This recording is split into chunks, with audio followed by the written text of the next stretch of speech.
Hello everybody and welcome to the educator. मैं हूं आपका एजुकेटर और इस वीडियो में हम सॉल्व करेंगे exercise 3.1 question number 5। Question number 5 कहता है half the perimeter of a rectangular garden whose length is 4 metre more than its width is 36 metre.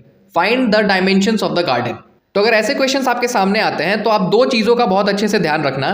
पहला कि क्वेश्चन में क्या डेटा गिवन है और दूसरा कि आपको क्वेश्चन में क्या कैलकुलेट करने के लिए कहा जा रहा है। तो इस क्वेश्चन में एक रेक्टेंगुलर गार्डन की बात हो रही है। हमने यहाँ पर एक रेक्टेंगुलर गार्डन बना दिया आपके लिए। इसमें वाइट बहुत सुंदर सुंदर फूल भी खिले हुए हैं। तो इसमें कह रहा है कि जो रेक्टेंगुलर गार्डन है उसके पेरीमीटर का आधा कितना है 36 मीटर है और जो लेंथ है वो 4 मीटर ज्यादा है विड्थ से। अब हमें निकालना क्या है, हमें निकालना है dimensions of the garden. Dimensions का मतलब क्या होता है, लेंथ और ब्रेथ। इस गार्डन का कितना लेंथ है और कितना ब्रेथ है। ऐसे क्वेश्चंस को सॉल्व करने के लिए सबसे पहले जो चीज हमें कैलकुलेट करने के लिए कहा जाता है, जैसे इस केस में हमें डायमेंशन को कैलकुलेट करना है, उस चीज को हम लोग लेट कर लेते हैं। तो सबसे पहले हम लेट करेंगे, let the length of the garden is equal to L. आप एल की जगह पर A B C D X Y Z कुछ भी मान सकते हो, आपकी मर्जी है। मैंने यहां पर एल लेट किया है। And the width of the garden is equal to B. ठीक है, तो हमने इस गार्डन के विड्थ को मान लिया बी और लेंथ को मान लिया एल। अब हम क्या करेंगे, अब हम इस क्वेश्चन में जो भी डाटा गिवन है उसके मदद से इक्वेशंस फॉर्म करेंगे। तो सबसे पहले देखो यहां पर दे रखा है कि length is 4 metre more than its width. ठीक है, इस रेक्टेंगुलर गार्डन का जो लेंथ है वो विड्थ से कितना ज्यादा है, 4 मीटर ज्यादा है। मतलब अगर बी में 4 जोड़ेंगे तो एल के बराबर आ जाएगा। तो यहां से हमने एक इक्वेशन तो ऐसे ही निकाल लिया कि L is equal to B plus 4। यह हमको अपना फर्स्ट इक्वेशन मिल गया। और दूसरा चीज क्या दे रखा है वो देखो, यहां पर दे रखा है कि half the perimeter of a rectangular garden whose length is इतना more than its width is 36 metre. मतलब पेरीमीटर का जो आधा है वो कितना है, 36 मीटर है। अब किसी भी रेक्टेंगल का पेरीमीटर क्या होता है, वो होता है 2 इंटू एल प्लस बी। ठीक है, और उसका आधा कर देंगे तो उसको 2 से डिवाइड करेंगे तो ये क्या हो जाएगा, ये हो जाएगा एल प्लस बी।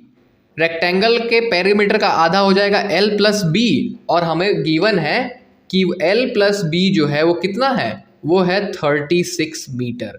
तो हमने यहां से सेकेंड इक्वेशन भी निकाल लिया। अब जरा यहां देखो, क्या हम इस इक्वेशन को, फर्स्ट इक्वेशन को ऐसे लिख सकते हैं, L minus B is equal to 4।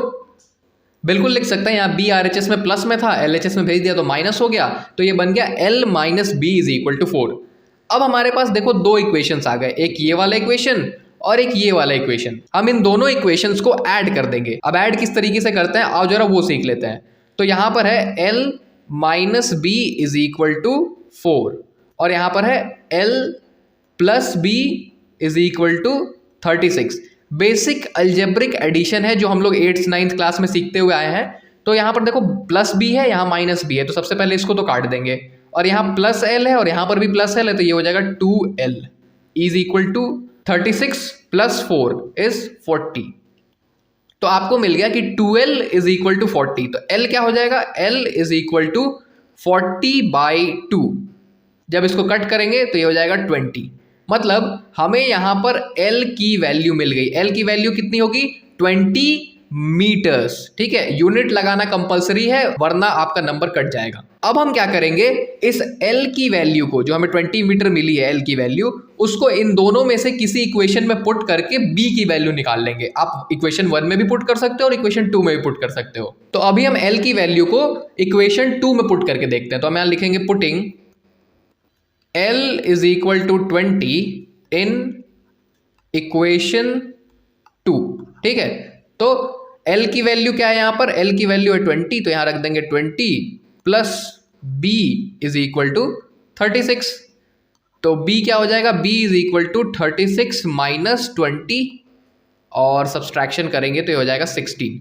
तो आपको मिल गया L की वैल्यू 20 मीटर और B की वैल्यू मिल गई 16 मीटर। तो L किसके बराबर है, L लेंथ के बराबर है और B किसके बराबर है, B विड्थ के बराबर है। तो हमने यहां से निकाल लिया कि length of park is equal to 20 metres and width of park is equal to 16 metres. एक चीज का आप ध्यान देंगे कि यहां पर यूनिट लगाना बहुत ही ज्यादा जरूरी है, क्योंकि यहां पर हमें दे रखा है कि 36 मीटर और यहां पर 4 मीटर। तो अगर क्वेश्चन में यूनिट गिवन है तो आपको आंसर में भी यूनिट्स को लगाना कंपलसरी है। Thank you so much for watching this video. अगर कोई डाउट होगा तो आप प्लीज मुझे कॉमेंट करके बता देना, मैं जरूर उसको शॉर्ट आउट करूंगा।